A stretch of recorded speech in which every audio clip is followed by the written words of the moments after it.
दोस्तों, आज मैं आपसे एक बड़ी कॉमन और सीरियस प्रॉब्लम के बारे में बात करूँगा, जिसको बोला जाता है बैंक अकाउंट फ्रीज़ हो जाना। सोचिए आप सुबह सो के उठते हैं और आपको ये पता चलता है कि आपका बैंक अकाउंट फ्रीज़ हो गया है।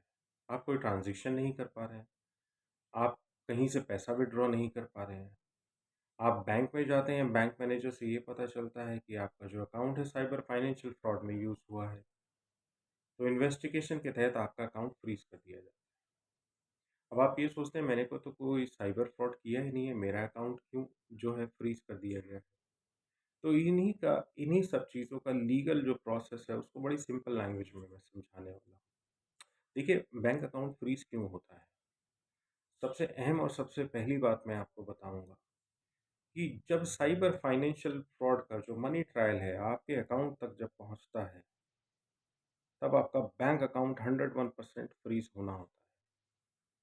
कोई व्यक्ति, कोई थर्ड पर्सन आपका बैंक अकाउंट का मिसयूज़ करके कहीं से पैसा डाल देता है और इन्वेस्टिगेशन के दौरान पुलिस को ये पता चलता है कि जो आपका जो बैंक अकाउंट है, उसमें ये साइबर फाइनेंशियल फ्रॉड का पैसा आता है, तो वो तुरंत बैंक को डायरेक्शन देती है, वाया नोटिस और वाया मेल, कि आपका अकाउंट जो है फ्रीज़ कर दिया जाए। अब क्वेश्चन ये आता है कि क्या पुलिस के पास पावर है आपका बैंक अकाउंट फ्रीज़ करने की? जी हाँ, पुलिस के पास पूरा पावर है कि आपका बैंक अकाउंट फ्रीज़ करा सकती है, अगर वो साइबर फाइनेंशियल फ्रॉड में नोइंगली या अननोइंगली इन्वॉल्व है। इसका मतलब ये नहीं कि आप एक्यूज़्ड हैं या आप गिल्टी हैं। It is just a part of N investigation. अब आपका बैंक अकाउंट को अनफ्रीज़ कराना है तो उसका भी एक प्रोसेस है। सबसे पहला प्रोसेस ये है कि सारे डॉक्यूमेंटेशन को स्ट्रॉन्ग रखिए आप। आपके केवाईसी डिटेल्स सारे आपके पास होने चाहिए, सारे ट्रांज़ैक्शन आपके पास होने चाहिए, बैंक स्टेटमेंट सारा आपके पास होना चाहिए। आप कंसर्न पुलिस स्टेशन में जाइए, इन्वेस्टिगेशन ऑफिसर से मिलिए, आप अपना पक्ष रखिए, सारी बातें रखिए। अगर पुलिस कोऑपरेट नहीं कर पा रही है, तो डिस्ट्रिक्ट कोर्ट में मजिस्ट्रेट के सामने आप एक डी फ्रीज़ की एप्लीकेशन मूव कर सकते हैं। उसमें क्या होता है, जब डी फ्रीज़ की एप्लीकेशन मूव करी जाती है, तो पुलिस से स्टेटस रिपोर्ट मँगाई जाती है। जज साहब वो दोनों चीज़ों को देखते हैं, केस के फैक्ट्स भी देखते हैं, इन्वेस्टिगेशन की रिपोर्ट्स भी सारी चीज़ें देखी जाती हैं वहाँ पे। और उसमें ये देखा जाता है कि साइबर फाइनेंशियल फ्रॉड कितना बड़ा है या कितना डिस्प्यूटेड अमाउंट है। कभी-कभी डिस्प्यूटेड अमाउंट को भी होल्ड करके जो बाकी का जो अमाउंट है, आपका जो अकाउंट है वो डीफ्रीज़ कर दिया जाता है। इसमें समय कितना लगता है? देखिए, डिपेंड करता है फैक्ट्स ऑफ द केस के बारे में, कि केस के फैक्ट्स कैसे हैं और साइबर फाइनेंशियल फ्रॉड कितना बड़ा है या कितना छोटा है। 2 से 6 हफ्ते भी लग सकते हैं, 10 हफ्ते भी लग सकते हैं।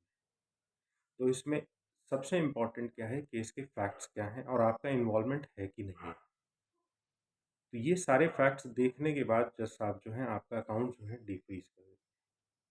कुछ अहम बातें हमेशा याद रखें। छोटे से लालच के चक्कर में आके अपना अकाउंट जो है किसी से शेयर ना करें। कभी भी कोई आपको लालच देता है कि आप अपना अकाउंट नंबर दे दो, मैं कहीं से पैसा मँगवा रहा हूँ, आपको मैं इतना कमीशन दे दूँगा। उस कमीशन के चक्कर में कभी भी आप अपना अकाउंट किसी के साथ शेयर ना करें। अगर आप छोटे से लालच के चक्कर में अकाउंट शेयर करते हैं, तो you will fall into a trap.